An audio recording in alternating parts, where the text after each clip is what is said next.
Hello, good morning everyone. Isa na naman pong vlog na pwede kong i-share sa mga ka-awesome parents, sa mga nag-uumpisa pa lang po sa journey natin. Kasi hindi naging madali po yung journey namin ko sa aking anak. Syempre po ang laking tulong kasi yung dad niya is very responsible at napoprovide niya po yung mga kailangan ni Jasmine.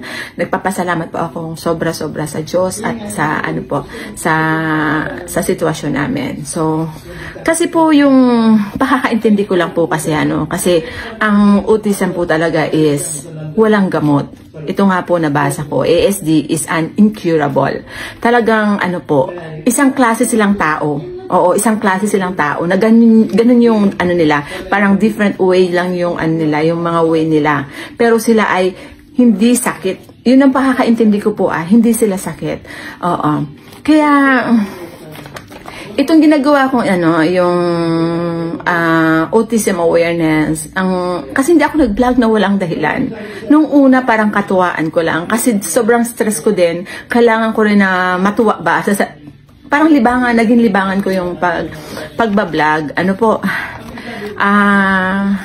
So lahat ng mga dinadaanan niyo po, naging picky eater yung mga anak niyo, nadaanan ko po yun. Yung naging hyper si Jasa, mula ilang bata pa siya, mga ilang age, super hyper, hindi makaupo sa isang upuan. Talagang kailangan mo on the moves, every time on the moves po ako. Kaya lagi po ako rubber shoes noon, yung outfit ko parang ready to go, yung parang ganun po.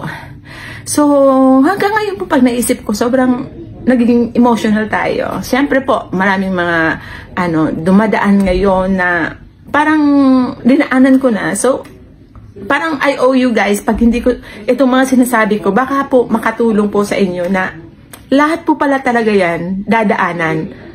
Pero temporary lang. Aasenso din po ang mga bata.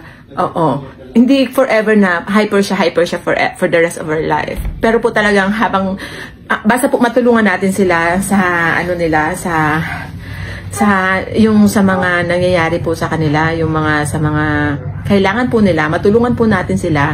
Dan po gumagaan yung natin, ang paghahandle natin sa kanila kasi natututo na po sila. Oo. Yung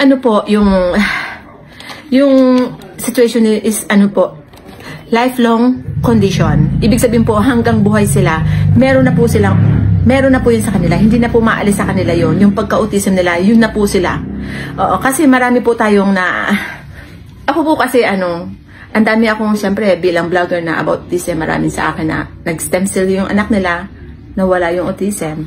Or, nag-therapy po sila, parang ganon, dahil doon, naging parang, ang dami pong mga sinasabi natin na parang nagbibigay po ng mga hope para sa ating mga parents na ganito.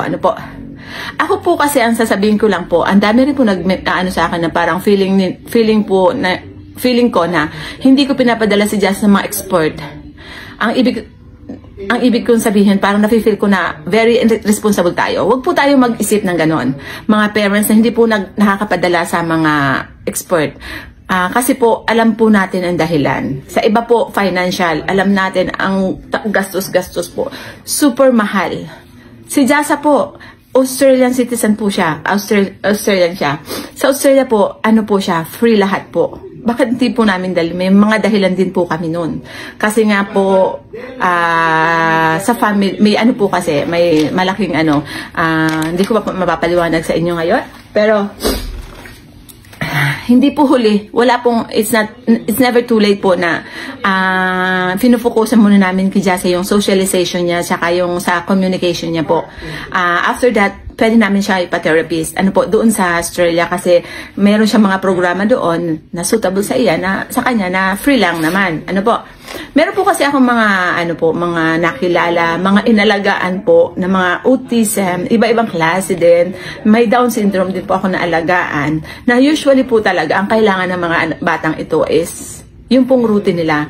Nabigay sa kanila yung mga bagay na nakakapasaya sa kanila.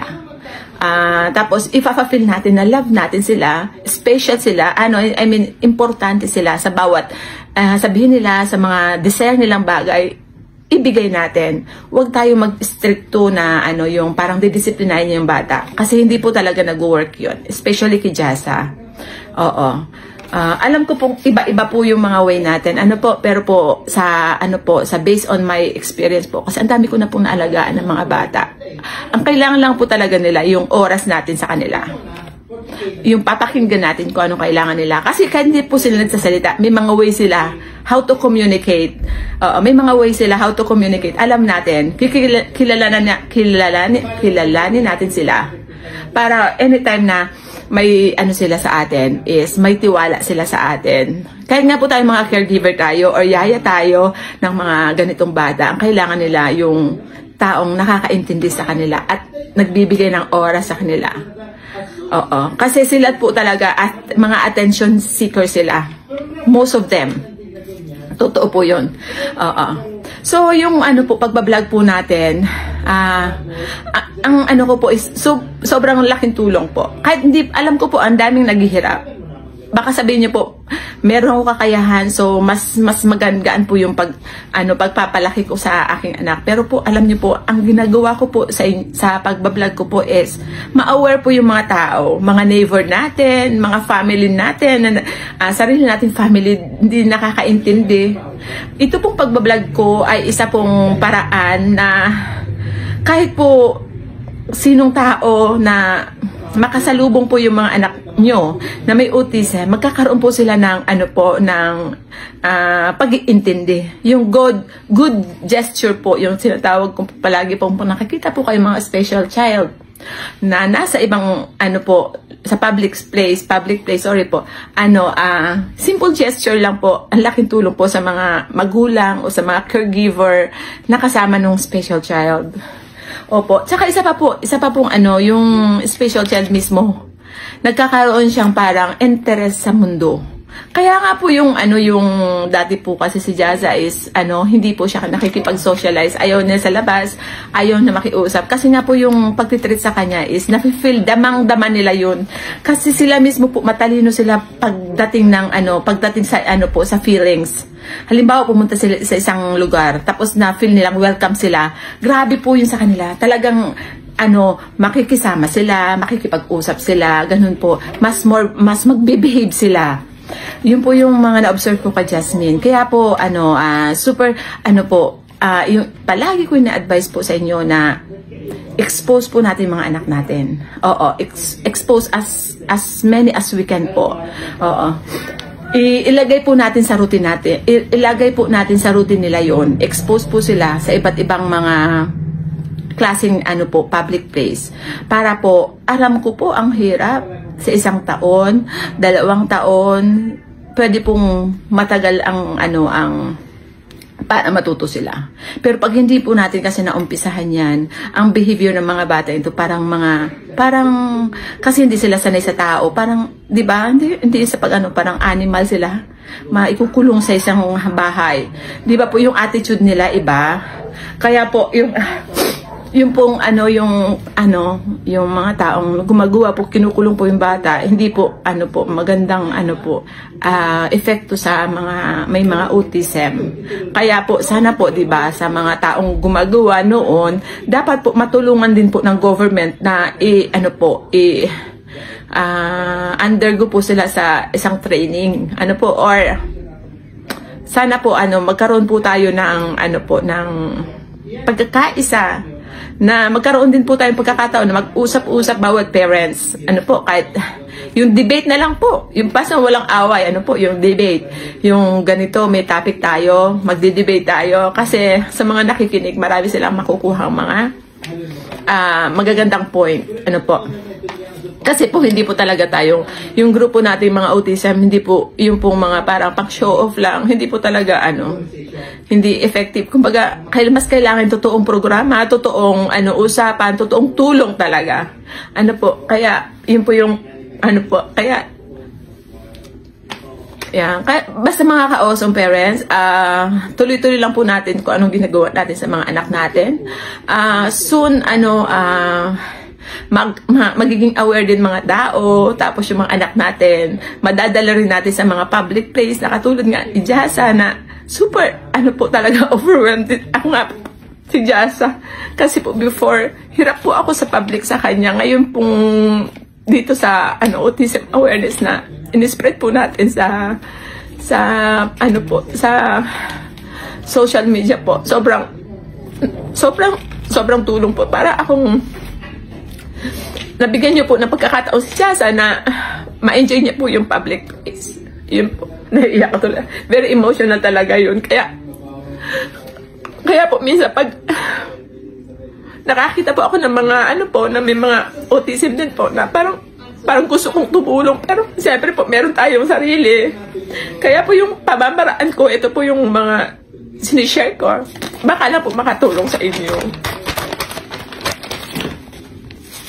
Hello guys, sorry kasi naging emotional talaga tayo. Kaya po basta lang po tayo, lagi lang po nating isipin na yung ginagawa natin is para sa improvement ng mga anak natin. Kahit ano pa man yan, tuloy-tuloy po natin. Basta hindi lang po tayo nakaka-istorbo sa ibang tao, tapos yung anak natin hindi rin po na papabayaan. Hindi rin po siya na yung parang nababaliwala. Tulungan po natin mga anak natin para po ma-achieve po natin yung magandang buhay nila. Siyempre po hindi 100% na parang normal. Pero po, syempre, kahit pa paano, nag-enjoy na po sila at more on po sila mag-strive.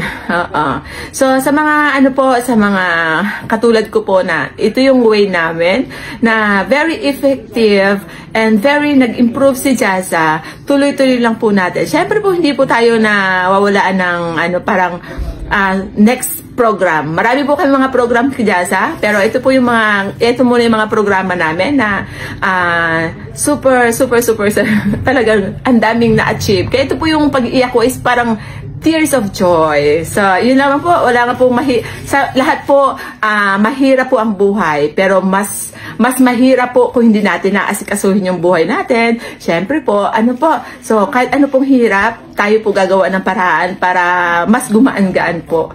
So, God bless you everyone, and I salute you po everyone. Every one of you na meron pong ganitong situation. Hindi magaan ang dinadaanan natin. Pero alam po natin, mapamaraan po tayo. Sige po. Thank you so much po everyone. Bye-bye and God bless you all.